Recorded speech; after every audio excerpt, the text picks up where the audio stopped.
chuan chi har san na tok lo ring du kan lo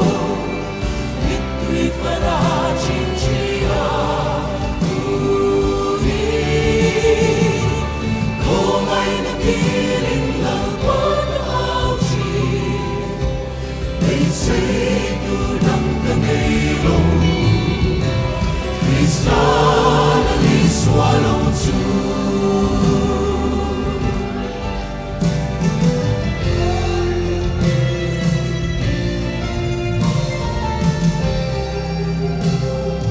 Rintu binti ala parong kapo, bigang bedang san sin cha ka shilchi, kilpe ka plachi tinlung aloni. Sa asayin kapag kaparchi Harsan na tok roaring to kanilo Mitri farachin chia Uni Kung ay natiling lang pag-auchi They say tudang kanero Kristallally swallowed too.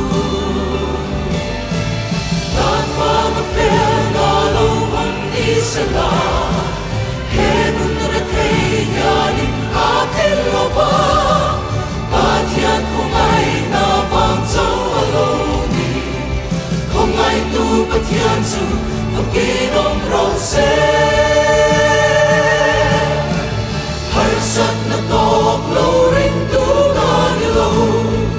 Mitri farachin chia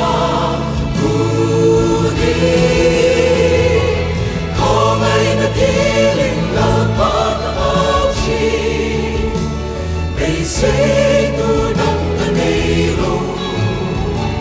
Kristallally swallowed too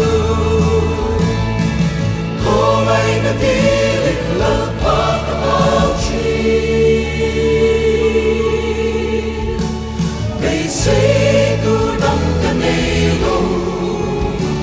Kristallally swallowed too